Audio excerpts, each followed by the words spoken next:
Assalamualaikum warahmatullahi wabarakatuh.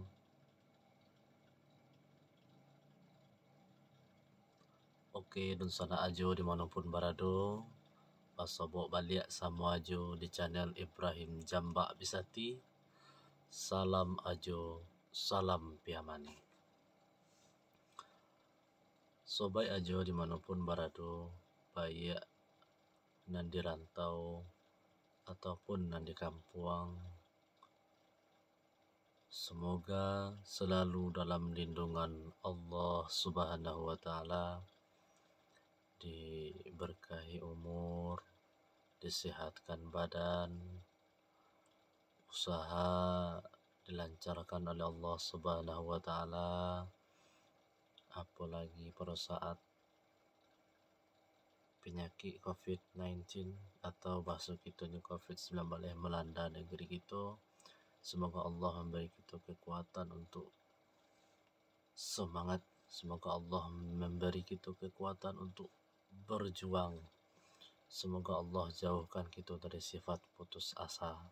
Amin ya rabbal alamin. Baiklah dan sana ajo dimanapun berado. Kini ajo ni baca cerita kan sana.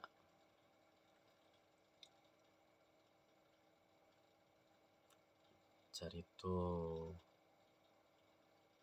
di mana sebagian dari para pemuda ini masih banyak yang jauh dari jalan Allah Subhanahu wa Ta'ala. Bako ajo sabuian masih banyak, karena ada sebagian pemuda, mungkin termasuk ajo sendiri,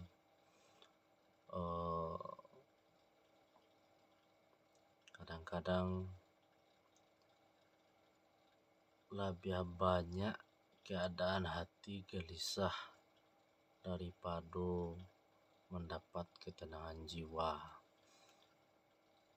Jadi setelah dipikir-pikir, setelah diceliak-celiak bana, pada hakikatnya seluruh tubuh kita, seluruh jiwa raga kita adalah milik Allah Subhanahu wa Ta'ala. Jadi yang mendatangkan sakinah ke dalam hati kita, yang mendatangkan ketenangan dalam hati kita hanyalah Allah Subhanahu wa Ta'ala. Jadi mereka sana kadang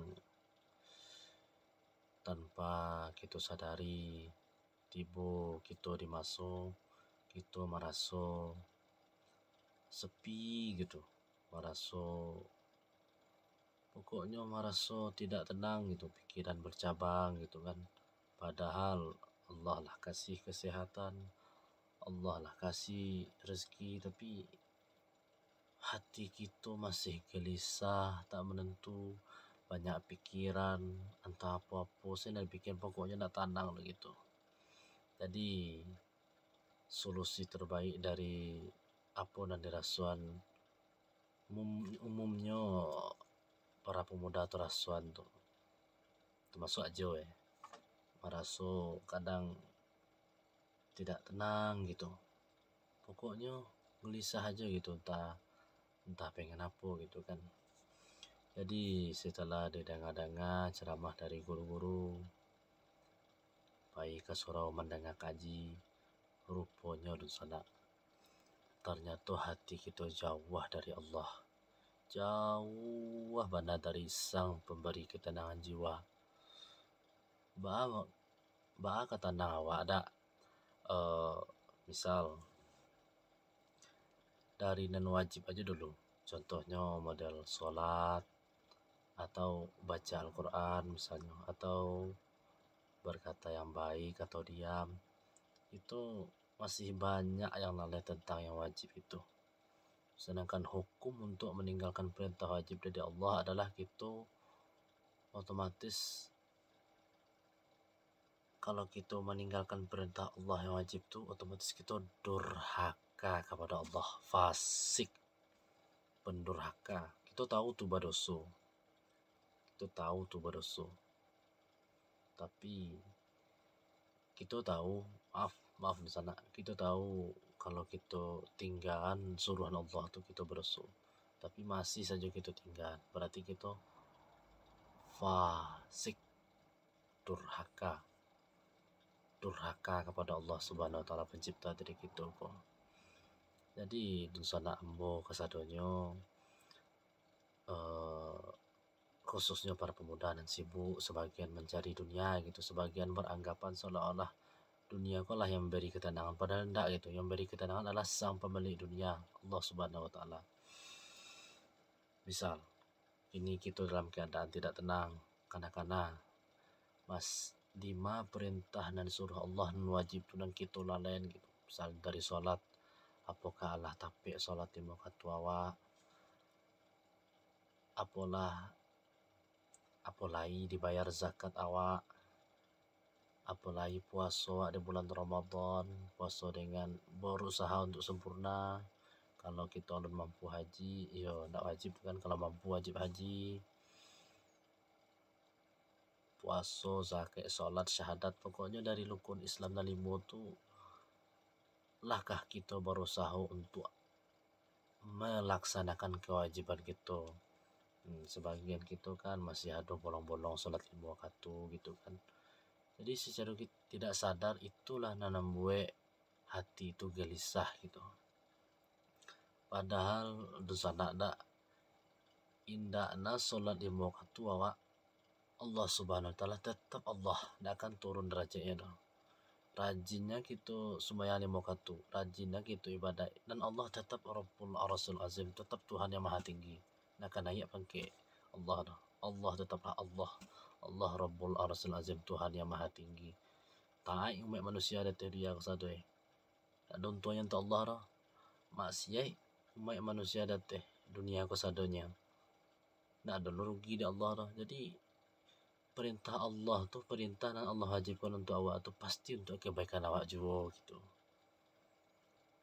Untuk kebaikan awak sadonya. Misal dari solat kan, mulai dari gerakan solat tu sadonya gerakan relaksasi untuk seluruh otot-otot, tulang-tulang dan saraf kita. Misal dari takbir, ketika kita mengangkat kedua tangan kita saat takbir Allahu Akbar gitu kan, itu tuh otot di siko di pesanan kita kok relaksasi gitu. Tuh pokoknya bermanfaat gitu.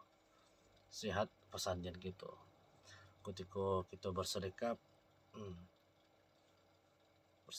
sana bersedekap sedang sholat, ada pun relaksasi di otot belakang kita.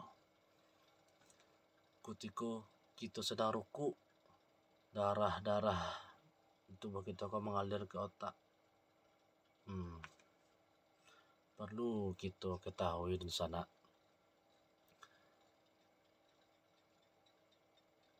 di dalam otak kita ada ruangan kosong di mana darah tidak masuk ke dalam otak kita tuh, kecuali kita dalam keadaan sujud.